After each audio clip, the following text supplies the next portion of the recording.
Hi, I'm Hannah, a film student and aspiring fantasy author, and I'm currently outlining my second novel. I've decided on a new approach for this one, which is the Story Genius method. Story Genius is a craft book and a relatively popular one, I think, and it talks about the psychology behind storytelling, but it also walks you through step by step how to make a blueprint for a novel. As it explains, it gives you a series of exercises for you to do, and I'm fully doing every single one. I'm not moving on through the book until I've completed each exercise. So this is just an experiment to see if this process really works for me, and so far it is, which is why I wanted to document it. So I'll catch you up on what I've done so far, and then the vlog can go on from there. I'm completing all the exercises in my little notebook. So step one was it asked you to write down like the first moment that you got the idea. So for me, it was January or February of freshman year of college when I had been working on my first book for a while, but I'd had like an idea for this new book, and I wanted it to be in the same fantasy world as my first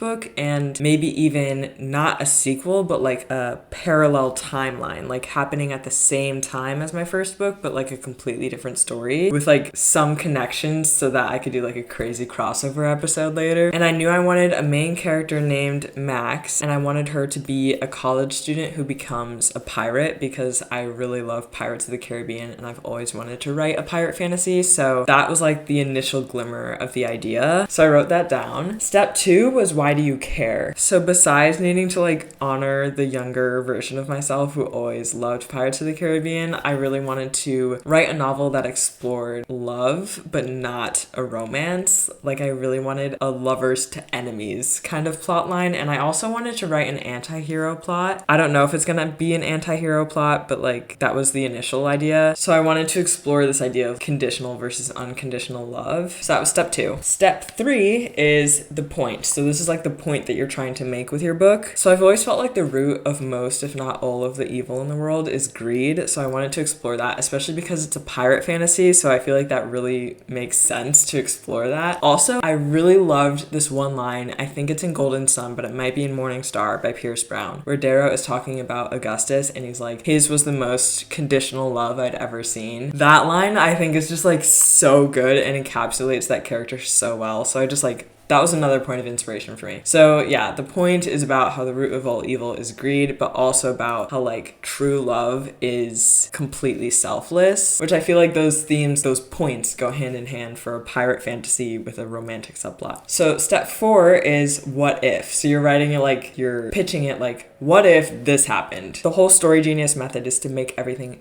very, very specific and very character focused, which is really good for me because character has been something that I've always struggled with, and I grew a lot as a writer in my first book in terms of like developing character, but I really want to nail it down from the very beginning in this second book. And if you're wondering what happened to my first book, I wrote 4 drafts of it, learned how to write a book, proved to myself I could do it. I gave it to beta readers, I got feedback back, and I've kind of just like shelved it for now because I knew the day that I was giving it to the beta readers, which was like New Year's or New Year's Eve or something, I knew then that I was going to need to take like at least a 6-month break from that book. So I'm still kind of on that break and I really wanted to start something new, especially because that book was originally supposed to be like a practice novel for me, just to like learn how to write a book before actually writing something that I attempt to get published. So step 4 was what if. I don't want to like give my book away, so I'm not gonna like say it. They just say to make your what if very specific. So next step, step 5, is who. So I started writing down like who is my protagonist, and Story Genius really encourages you to kind of have this character profile of who your protagonist is right before page 1. Like, who are they coming into your novel as? Because a big mistake that a lot of writers make is their characters don't feel like they have entire lives that happen before the book starts, and it's important for them to be coming into the book with all of this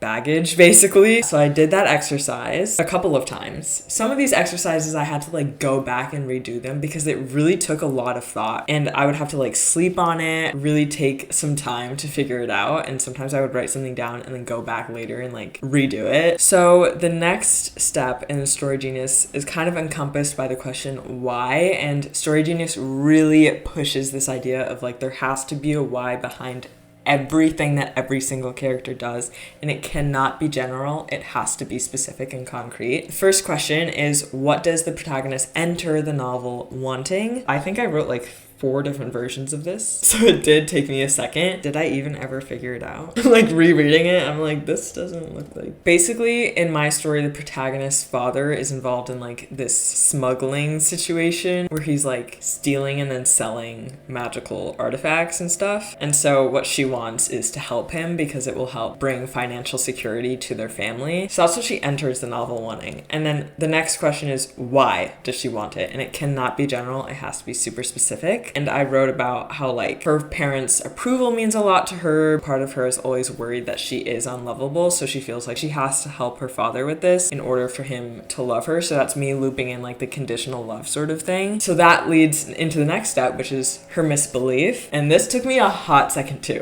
Like, I need you guys to know, like, all of this is taking me forever to figure out, but I'm really, really glad that I'm doing it this early in the process, which is why I've enjoyed the Story Genius method so much. I'm someone who tends to be a pantser, be like, oh, I'll just figure it out along the way. But then you end up with a very plot-heavy novel when it really should be more character-driven. At least that's my experience. So that's why I'm really happy that I'm doing all this character work now, even if it's hard, even if it takes me longer than I thought it would, because I know, having written a book before, that you have to do it eventually anyway. I think that this will make my first draft like 10 times better having done it now. Okay, anyway, so then I went into her misbelief, and the next thing I should do is the origin scene. You have to write out the scene where that misbelief first took root in her life. And you have to answer 4 questions. You have to answer, what does she go into the scene believing? Meaning like, what did she believe before the misbelief took root? Why does she believe this specifically? Like, what specific memory can you come up with that's like a reason why she would believe this? What is her goal in this scene? Basic scene stuff. And then what does she expect will happen in this scene? Because this scene is going to be all about expectations being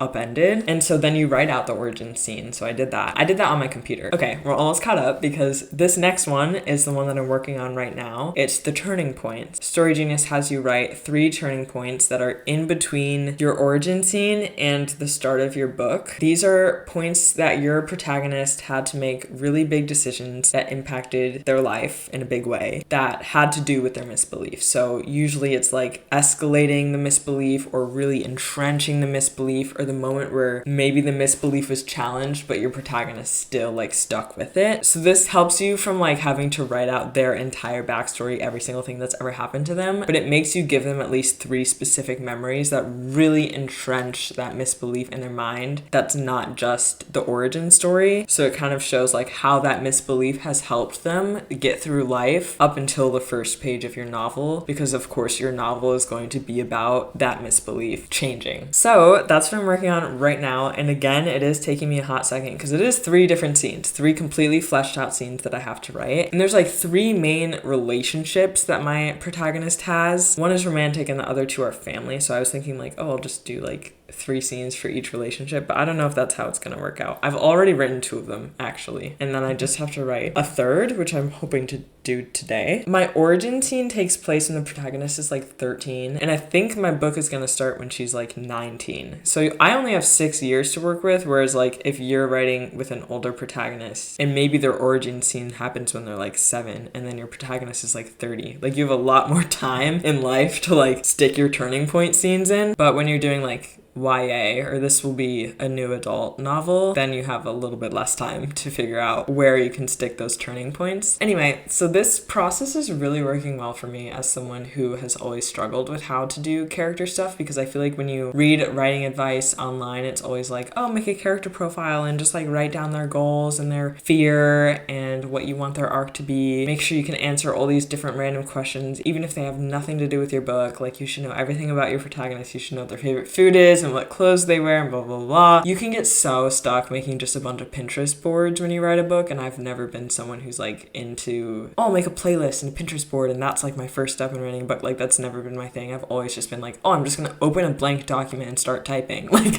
that's always been my go-to method of writing. I feel like this is helping me because it forces you to only prepare the things that you will actually use in the book, which feels really good good for someone who loves this level of efficiency. So now we're all caught up. I will keep you updated as I keep going through the steps. It's making me really excited about this idea. Like, I think that when this is all through, the first draft is gonna like flow out of me so fast. I don't want to speak too soon, but like I really hope that that's what happens because I don't have a lot of time. I'm graduating very soon and it'd be great to have this all planned out before my life gets super busy. Okay, see ya. So I finished writing my turning point things, and then it took me literally all of yesterday afternoon to figure out my main story problem. Mind you, this is a book that I'd already written about 20,000 words of before I decided to scrap that and just like start over and do the Story Genius thing. I thought I already knew what the main story problem was. No, I didn't. It didn't pass any of her tests, and it took me like 4 hours to figure this out, but I literally did it. I think I did it. I think it works. And you basically have to do like ticks, like you have to figure out like what are the steps that lead up to the moment that your protagonist actually takes action, and that is where your book is going to start. So I think I figured that out. Next step is to start doing the scene cards and then write your first scene. So that's what I'm working on right now, is doing the scene cards. I think I'm going to do them in Canva. So yeah, that's my update.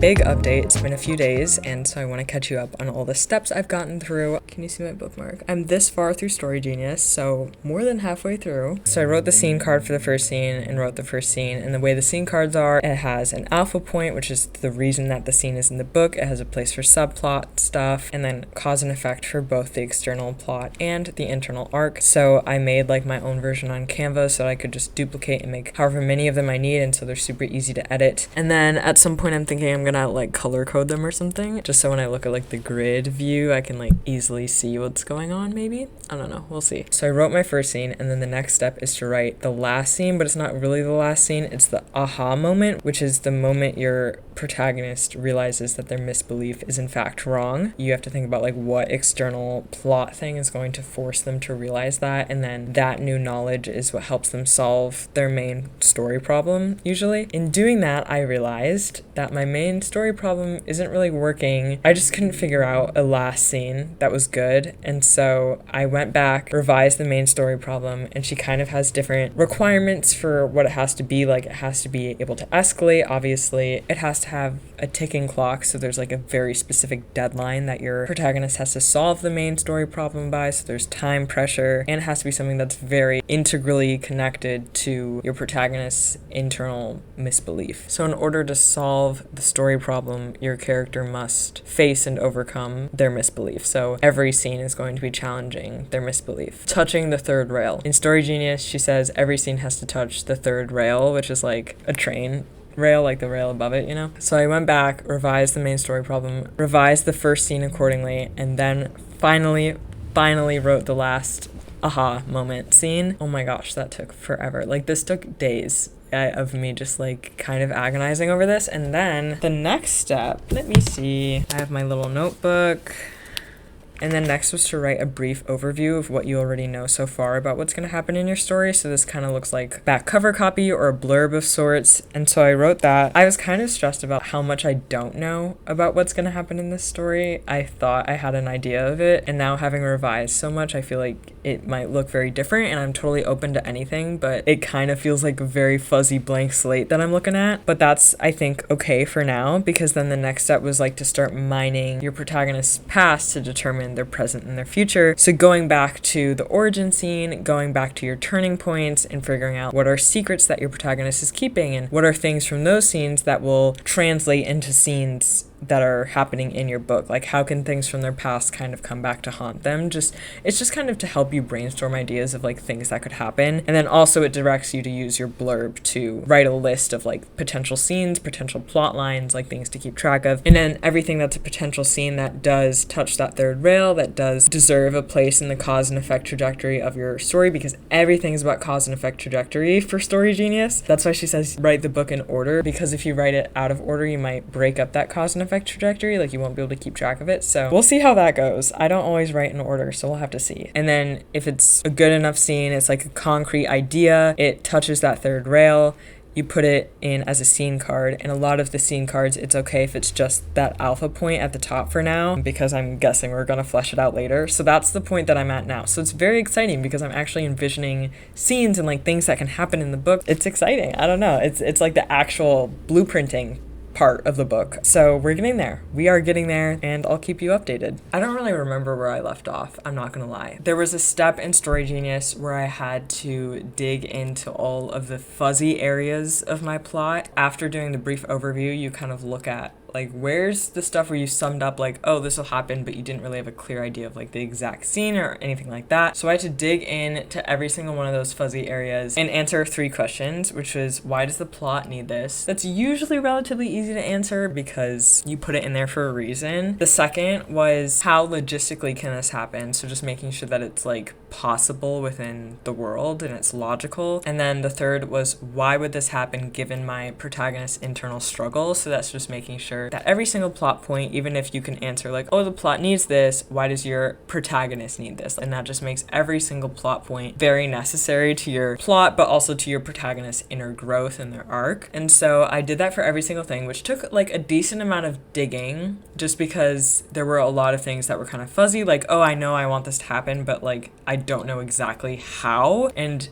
answering the why is usually how you get to answering every other part of it, is like, why does this happen? Why would this person make that choice? And so I did that and ended up filling out scene cards for all of it. So I kind of got to the point where I had pretty much my whole plot, like all the main scenes, like not the whole plot, but all of like the turning point scenes, the big points, beginning to end. I know what's going on and I know how it happens. Then the next step in Story Genius is looking into the side characters and finding the subplots, which the subplots, I was like, wait, I kind of already figured those out because I needed to figure those out to figure out the main plot points and like the other fuzzy parts. And so I was like, oh, maybe I'm like kind of one step ahead. So the next step is doing side character bios. And that's not just like, oh, what's their favorite color and like where'd they grow up? It's about a bullet point list basically of what's everything that they've done and everything that they're going to do in the story that's relevant to the story and relevant to your protagonist's journey. That's been kind of interesting because it's like, I feel like I need so much more information than that, so it's kind of like narrowing that down. So that's what I'm working on right now, is writing up the side characters' bios, because I already know like what their subplot is going to be, but it's nice to distill in their own document that these are all the steps that they take in the book, and this is the why behind all of them. Just like your protagonist, your side character had a life and they did things before page 1 of your book. So figuring out everything in their past that's going to specifically affect the present of your book. So that's what I'm working on right now. It's pretty fun. It's nice to dig deep into it. Like, I really feel like this is what outlining was always supposed to feel like, and I never got to this point. So I really appreciate Story Genius like giving me a framework to do all of this, because it's like all stuff that you know you need to do and stuff that I've done before for my last book, but having the framework of like step by step, this is what you're gonna do next, this is what you're gonna do next, this is what you need to focus on, and having the examples in the Story Genius of like how her like sample writer is doing it all with her book is also helpful, just to see how someone else is going about it. That's my update on Story Genius.